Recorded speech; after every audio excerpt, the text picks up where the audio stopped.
stream where I yap exclusively to my YouTube folks.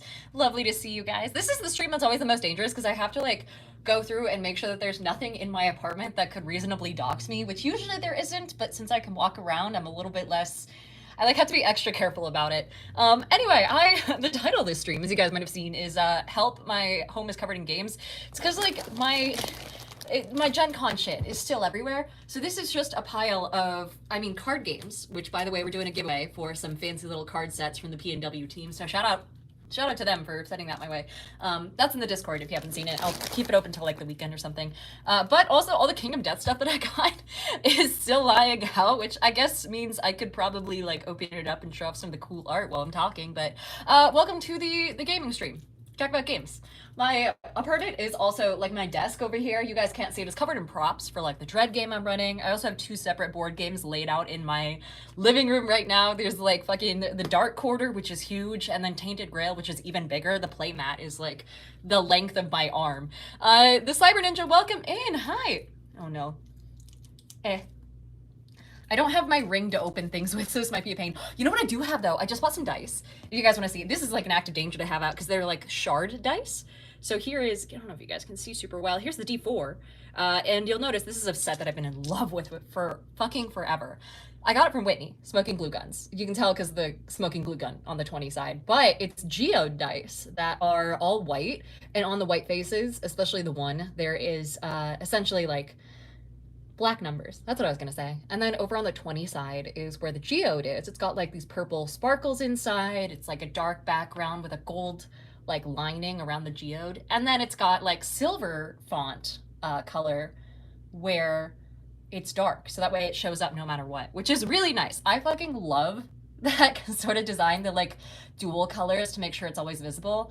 And she put a lot of work into it. So I've had my eye on this set for God, I want to say several cons now. And so I finally got it. This is her D6, by the way, which is a stabby D6.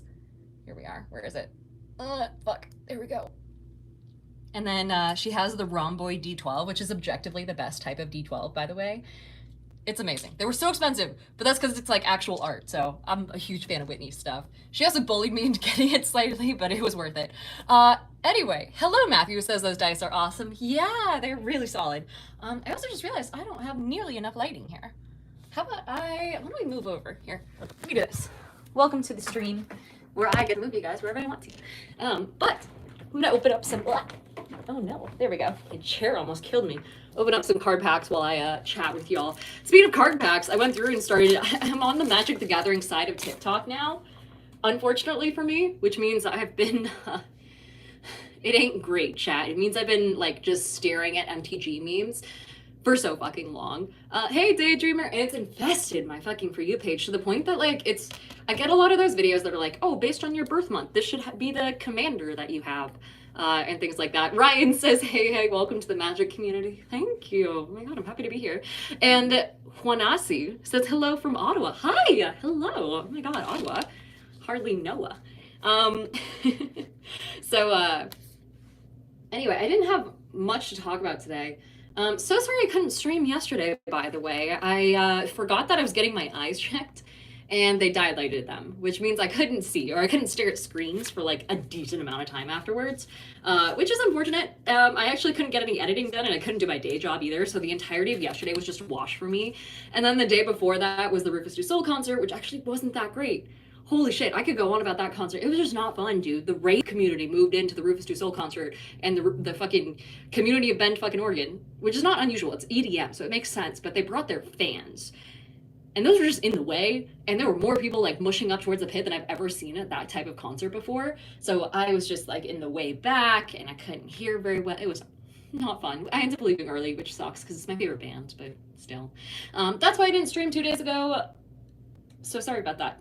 But I'll stream more later. Also, Xander says hello from Oregon. Hi, and Ryan says recently got back into Commander after a 4-year hiatus. Been doing a lot online instead of paper. Yeah, I hear Arena is not as good as the base game, but it depends on who you ask. I hear Arena is really good for learning. I think. Bank Tank says, hey Diana, how's it going? And Gavin the Crossroads Mystic says, hi Diana in chat. Hello. Boulder's Fire says, can someone do your hair for gifts? 900 coins. I don't know what you mean by that, but no, there's no one around. But yeah. How are you guys doing? How's everything going? Hey, Nat Rubin, hello. Saying good evening. How are ya? How's it going? There are some, so I'm kind of looking through some Ask a Neighbor. In the year of our Lord 2025? No. God, no. My neighbors don't know me and I don't want to know them. Weird request. No thanks. But I'm kind of flipping through some Kingdom Death stuff because I spent a lot on Kingdom Death this past, like, Gen Con, I will say. And some of the stuff I got is pretty fucking cool. I got the Lion God. And for those who don't know, Kingdom Death is like a huge, it's a pretty solid game where you have to control a bunch of survivors and build a settlement. And then like essentially survive in the settlement against a bunch of creatures and like kind of Monster Hunter style hunt them down and kill them for resources over and over. But you can also get like, it's a really mature game. So you can get like pretty intense like psychological afflictions. There's one that just says like stark raving, which means that you're constantly just insane all the fucking time. Is this backwards for you guys, by the way? I don't know if YouTube flips it. Because I'm seeing myself as if it's a mirror, which is normal. Can you guys read this or is it backwards? Also, hi, Vinny. And Nat says, doing well so far. It's my Sunday. Oh no, it's Sunday Scaries. I'm sorry. And Ryan says, I'm not huge into Arena. I don't want to have to pull the cards I need. Been using Untap. Not the greatest server-wise, but you can throw together anything. What is Untap? It's backwards? Shit. Damn. Well, thanks, Matthew and Cyber Ninja. It's good to know. That means that I... Oh, weird. What a concept. So that means that, like, you guys can't read the sweatshirt either, huh? I mean, it'd be backwards, so you could read it, but, like, that at least you won't know that I'm actually a fraud and I've never seen Avatar. So what is Untap? Let me look this up. Untap MTG? Is that what it's called? Untap.in. Playtest your cards, build the deck, and you can log in with Discord. Oh, I see. Okay, so you can just... Can you playtest? Or can you just build decks and see how they work? It's legible. Ah, solid. And Xander says this is a game like Call of Cthulhu. Kind of. It's more mature. And I mean that it has more sexual undertones. Like there's a lot more, like you actually have to deal with survivor population and things like mental health and insanity, and it's very deadly. I mean, Call of Cthulhu is also really deadly, but I mean in the sense of like your survivors will die. So it's almost like colony management and resource management at the same time as fucking intense monster horror. There's one creature in this game, it's called the Phoenix, right? And the Phoenix has like, oh my god, how do I even put this? It's not like a normal board game where you go up, you do damage to it, and you run away and you're fine. The effects can affect the entirety of your settlement for the rest of existence. And the Phoenix has this attack that straight up, as your survivors age, you mark off their age on their like, you know, little character sheets. It can make it so you go back in time. And it can make it so that you fucking like have to start your game all over again and like send your survivors into a fucking alternate reality or a future world and then just start your entire game over. It's insane. Really intense, really hardcore game, but I love it. Also, it's really fucking cool. I would show you some of the miniatures, but they have a lot of dicks on them. Let's see. Simon Ninja says, I can only read it because I learned to read backwards. That's a good skill to have, especially in the board gaming world where you have to like angle cards so everyone at the table can see. But Ryan says, yeah, you can have 1 to 6 man lobbies and 1 to 4 are free and 5 or more are paid. Oh, I see. That's pretty cool. Dude, that makes me want to go through and like open up Arena for the first time in forever. I don't think I've ever played Arena on this computer. No, I haven't. The first game that shows up in my library is not that. Maybe I can download it and log back in still? Let's see. MTG Arena. Will it be here? Is it under M? Arena. Magic the Gathering Arena. Not Elder Scrolls Arena. Holy shit, I forgot that existed. But I... It stays decently enough up to date with things, which is what I'm happy about, but I'm hoping it saved my old decks, because I had a really solid one that was like Angels and Demons. Anyway, Vinny says, so this little war of mine, are you talking about like this war of mine, like the game? It's very similar, but less war, more, it's like you start off naked and afraid in a dark world where your only light is a bunch of lanterns. So it's more like fantasy. Vinny says backwards enunciation is a baseline core kid skill, happens quite often. Also, Matthew says wibbly wobbly, timey wimey. And Ryan says, love those types of tabletop games. I've been playing Betrayal at the Mansion more recently because I picked up the brand new copy at Goodwill for $10. No way. That is a solid deal. Dude, board games are getting so fucking expensive. And I get the like Terrasar part of it for sure, but they've also been, it's like if you want a good board game, like a campaign style board game, it's virtually guaranteed to be over $100 in components, even if it's not got that much physical stuff to it. So I'm playing, actually I can show you right now. One of the games that I'm playing is a super fun one called The Dark Quarter, and it's like partially a noir style game, but it's also partially horror in that it's got like vampires and things like that, and it's a mystery, but you play as certain characters. So these are the 4 characters that you can pick from. And you play out a certain storyline and it's app compatible. So depending on who you choose and what their abilities are, you download the app and the app walks you through the story, tells you how the map works out, things like that, tells you what dice to roll, how your skills work, and you can scan QR codes on certain cards in order to like use these items, and then the app will react to it depending on the situation you're in, what you've done so far. It's a very strong choose your own adventure, but also it's several hundreds of dollars for a game that's mostly done on the app.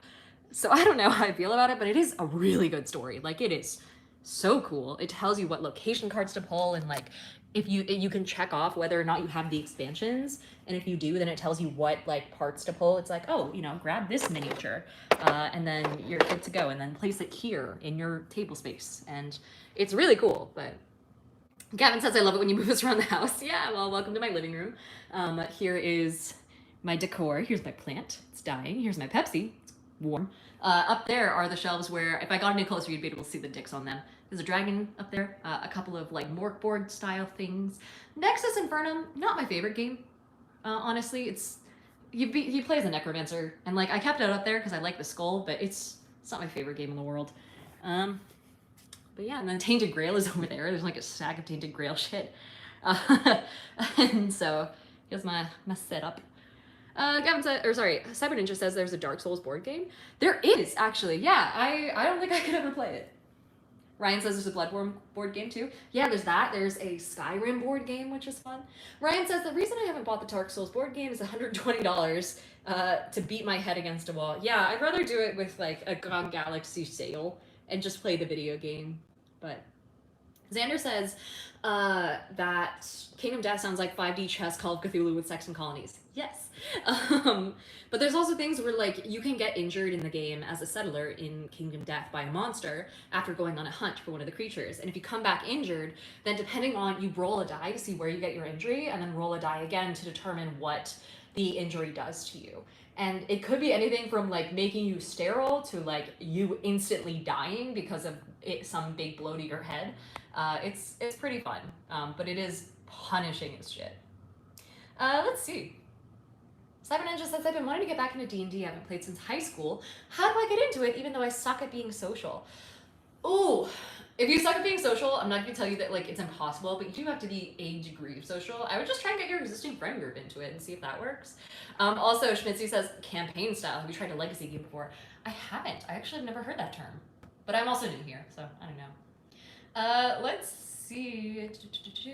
Ryan says, man, your living room is a gamer's heaven. It's because here's the thing, right? I'm a tabletop gaming content creator. You know what I don't have in this living room? Is a decent table. There's this one, but it doesn't actually fit all that much. Like this is my hand for scale. It ain't much, which means that like all of my games that are relatively large and take this much like play space have to go on the floor, which means I can't have pets because they'd fuck with it. And I definitely can't have kids because I can't have kids anyway.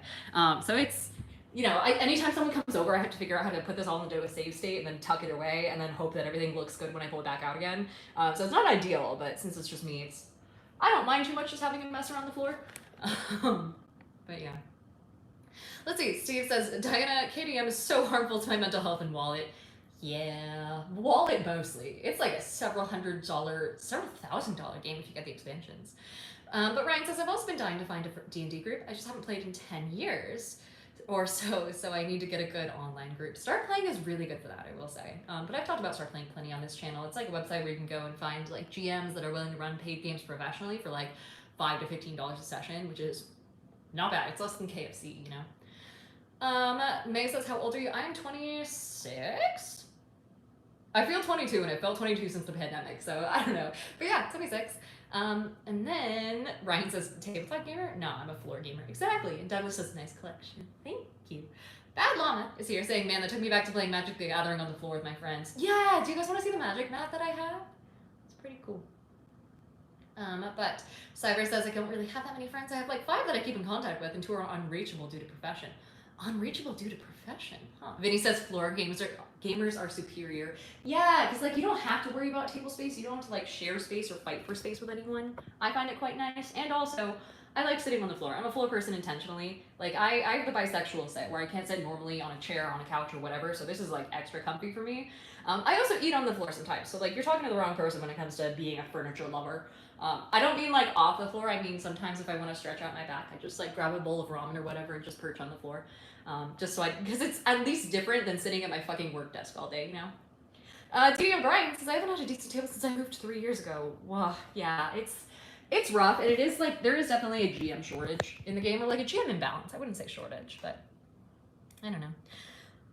Let's see. Dead Panda says, oh, hey, DBZU. And Dead Panda says, have you ever played the one where you're a tourist traveling Japan? Each character gets different points based on what they prefer. Like, one gets a bonus for eating, one buys souvenirs, one takes pictures. That is actually, it's very similar to Parks.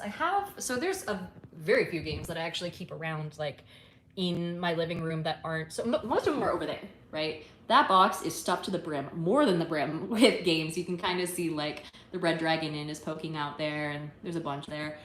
But this, is Horrified, Hues and Cues, and then Parks. And Parks' second edition is, what I hear, the art isn't as good, but like, I don't know. I like it. It's the only version I've ever played, so. But it's very similar where you want to like travel around, take photos, collect resources, go on hikes, things like that. But yeah. Schmitzy says, a legacy game is one that's designed to change permanently over the course of a series of sessions, like Pandemic Legacy, if the concept tickles your fancy. I love that. That's super cool. I haven't played Pandemic, honestly. I think it was a little too close to home when I first learned about it and started getting into tabletop games, you know, because I was a D&D girly first, and I only recently started doing board games after my first couple Gen Cons, so. Xander says, I would like to see your Magic Mat. Yeah, absolutely. And Ryan says, yeah, the floor gaming is what brought me to the channel. I saw the Giant Z on board twice and realized I should probably check out your channel. Ah, welcome. Hi. We also have Shane who says, have you ever played the game Hype? It's pretty basic. It's a 2-player tile game with bugs as your chess pieces. Is it like a war game, like a strategy game the way chess is? Because if so, I will tell you right now, I'm really bad at those. This is my bar cart, by the way. Welcome to the floor in a different part of my living room. It's not looking great right now. It's mostly just like empty. The wine rack is not much. All of this is dusty. I don't drink much when I'm alone, so. But the mat I have, let me do this. It's shoved under here because I have nowhere else to put it. Now, this is something that I saw at Gen Con from the Artist's Alley, and it technically wasn't available at the time that I bought it, but here's the artist's name. And it was like supposed to be on pre-order, and I went up and I was like, hey, can I get one of these? And he's like, it won't be available till Wednesday. And I was like, oh, my friends are bullying me into playing Magic tonight. And he's like, come back in 5 minutes. And so I did a little loop around Artist Alley and came back, and he's like, all right, well, we're closing up for the day, and this is the last day of the con, so you can just have it if you want to. And like, he sold it to me for $50. I gave him a tip and everything, and like, it is pretty. So, yeah. Shane says, Hive is where you use your bugs to try and capture your opponent's queen. Are they the same types of bugs, or can you like choose what kinds of bugs there are? Or are there like different classes, I guess? I don't know. Ryan says Hive is one of those super underrated games like Stratego? Stratego? I don't know. And damn, it's a pretty mat. Ah, thank you. I'm excited about it. But Alex says, do you have any recommendations for someone that doesn't like victory point board games? Do you like campaign style board games? Collaborative? I guess I'd need more info, because there's a lot that's like not victory style board games, but they're very different. Like my main games are campaign style games where I can sit around, mostly because they don't require other people. So I can sit around and play like a 1-player game and fully finish it over the course of several days and just have it out on my living room in the meantime and not bother anyone with it. But if you're thinking like a party game, I don't know, I guess we could take a look. Oh God, here, let me do this. This is the board game box. I don't want to fuck this up too much. Let's see, there's Riftblade, there's, ooh, Side Effects is really fun and really quick. I don't actually have Final Girl, I just got the promo for it. Pathological is basically like Cards Against Humanity. Red Dragon Inn is a really good drinking game. Bananagrams. I need to find more places to keep my board games. This is a mess. I'm out of room. It's a tiny apartment and there's no 3 bedrooms open, so I can't get like a dedicated gaming room yet. So, I don't know. It's so hard out here, you guys. Oh my god. I'm so oppressed. Anyway, let's see. Ryan says super simplistic setup game, so it's very in-depth for a playstyle. Got it. And it's collab co-op too, which is nice. Oh. Also, Aaron says, how many board games do you have and how often have you actually played them? I've played every campaign style board game I have, and I've played almost every board game I own at least once. That doesn't require more than 1 person to play, or 2 people. I have trouble getting a group together to play like 3-4 player games, so I don't usually get those or play those. But I've played almost everything in here, or at the very least, like, tried it. TTRPGs, not so much. I've only played like a couple of those, mostly because I don't have friends who like TTRPGs around here, so it's unfortunate. Ryan says, low-key, the League of Legends board game is super fun. It's 1 to 4 players. Build a mech command board and execute moves and and attack in order of the board. Interesting. Also, hi, it's me. Or TNC, whichever you prefer. That was like the new one that just came out, right? Because I remember Rift Blade and what is it called?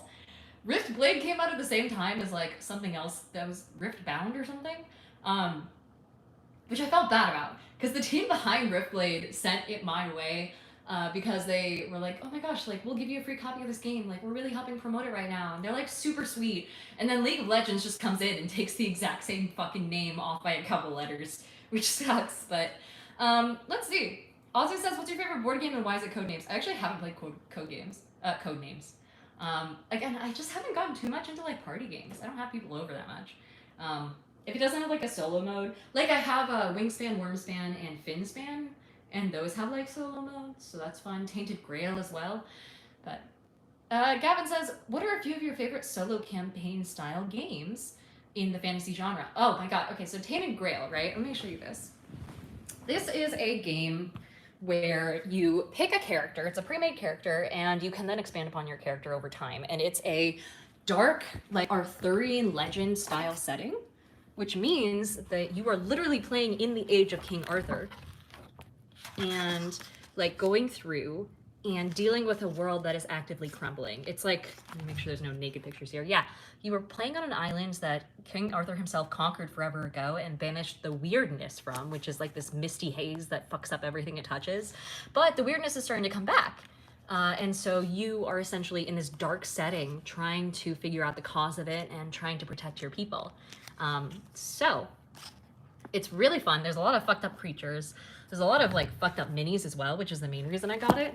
And it's a massive campaign. It could take like potentially hundreds of hours to get through. But I think it's really fun. And I have a lot of minis for it.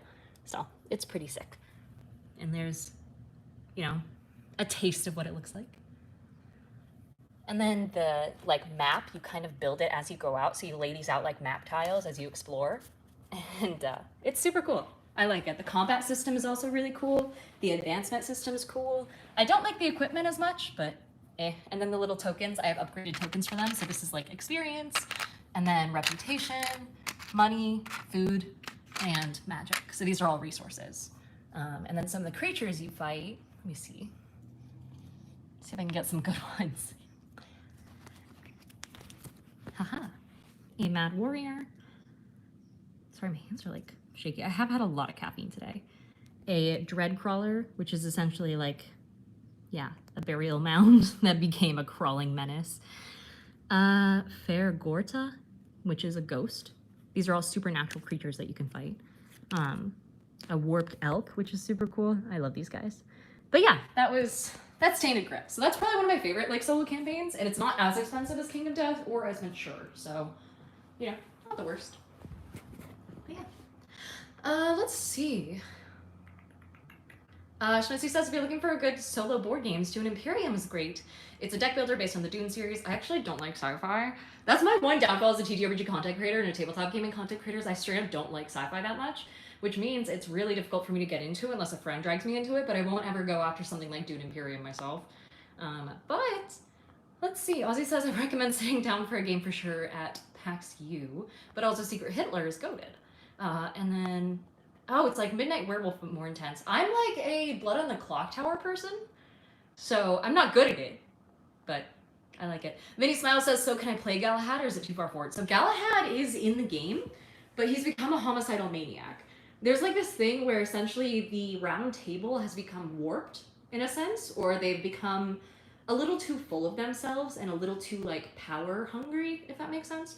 I think Galahad in particular has an obsession with fire, and so anytime someone opposes him, he like burns them to death. And so the villagers of Avalon at this point are like trying to overthrow the round table. It's pretty fun. There is also a video game that came out that's really good. It's very Skyrim style, and it's easier and cheaper if you want to try that. But let's see. Pearls Draconic says, oh no, I missed the first of the stream. Oh, I'm sorry. But welcome back. And then, wait, Reed says I literally just threw into here straight blasphemy. How is someone not like sci-fi? I guess I just didn't grow up on it. You know, I just wasn't all that into it. And it like, I don't like future, I like past. I like fantasy way more.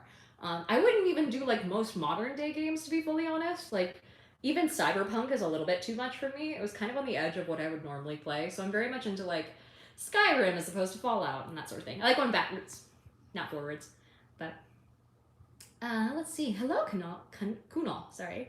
And Ryan says it's the age-old sci-fi versus fantasy debate. And I know it's basically the same thing in different flavors, but I just don't want to deal with it. Umbro says, what about Magic Tech type stuff? It's still not my favorite. So like, someone described the other day, they were talking to me about Star Wars, I think it was, and they were talking about the fact that it's basically like ninjas, magic samurais or something like that. So, something similar, where it's like they wield blades and then also certain types of magic, and they were like, yeah, if you just think about it that way, it's like, you know, it's really, it makes sense, and it's basically fantasy, and I'm like, but there are guns, dude, I just don't like guns as a theme, so, I don't know, that wasn't so much my thing. But let's see, Shane is heading off, have a good day, Shane. And then Troy says, I need to see a Skyrim RPG. There actually is one. There's a Skyrim board game that I think was made by, it would be Modifius. And they were also doing a Fallout board game that they were promoting pretty heavily. If you went to Gen Con this year, you could have like posed next to a giant like Pip boy. No, what's his name? The Fallout shelter boy. God, he has it. Is it actually Pip Boy? No. The dude with the thumbs up. But you could see like a giant, like very realistic statue of it. Realistic to the game, like the cartoonish style, you know. Let's see. Shane says, I have a few different copies of the D&D TT games. Oh, the tabletop games that have set adventures and tiles where you build the dungeon as you go.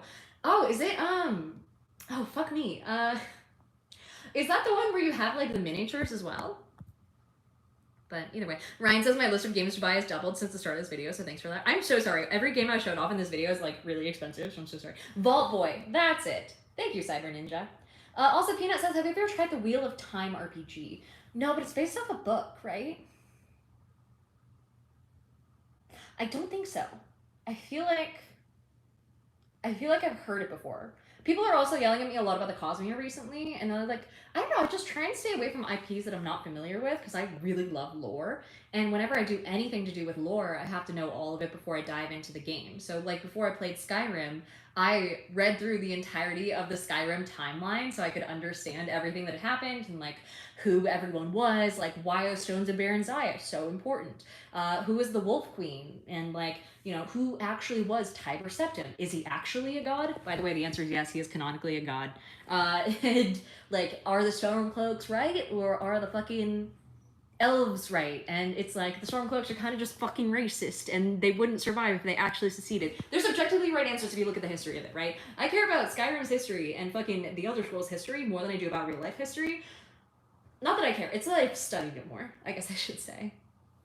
But, Ryan says, I have 4 Red Dragon expansions, and every time someone brings it up, I need to buy another one. You should. Oh, tell Slugfest I said hi. I've been wanting to work with them for so long. They just straight up don't need the help.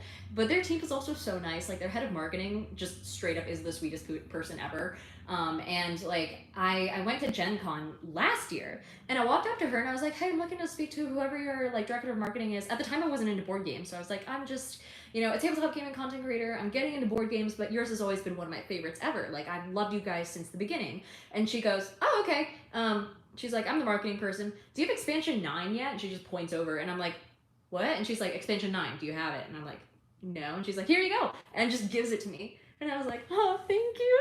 And she didn't even verify that I was a content creator. So I came back to her this year and I bought expansion 3. And then I was like, hey, I don't know if you remember me, but you just straight up gave me expansion 9 last year after I introduced myself as a content creator to you. I shot you an email, but no worries. I just want to say thank you again for doing that a year ago. And she's like, no, it's okay. Like, I could tell you were a content creator. I didn't need to verify it. And I was like, what? And she's like, yeah, you know, some people just have that look and that vibe and that confidence. And I was like, it's the two-toned hair, isn't it? And she's like, yeah. So shout out to her. She's amazing. That being said, it's about time for me to head off. Thank you guys so much for hanging out. Honestly, let's see. Oh my god, Tennessee says I'd love to see a stream of you explaining the lore of a new game you just got into everyone. Yes! So I did that actually a couple times over on Twitch, where I did a playthrough of, I think it was Oblivion, where I started playing the Oblivion remake. And then I went through and explained all of the lore of everything that we came across. And I was like, okay, guys, here's the background for this. Or like, this is why we're making this choice, even though it doesn't seem like the obvious choice right here, and so on and so forth. And then the same with the Tainted Grail game, because I'd been playing the board game for so long and I knew all the lore from Fall of Avalon, that when they came out with the video game version, I was like, oh my god, you guys, this is so cool. Like, look at this person's famous. Like, I killed that guy in the board game. Or like, this is what I did in the board game when I did this. And so I explained it all as we went. Super fun. It was so cool. But anyway, thank you guys so much for hanging out. I will see you guys, let's see, it's Thursday, so I'll see you guys on Monday for the next stream as we get closer to PAX West. I appreciate you guys all hanging out. It's always so cool to be able to like show off my apartment, and I decorate it really well, so I like that you guys like it. But in the meantime, have a lovely rest of your day, and I'll have more content to come. So appreciate y'all. Bye-bye.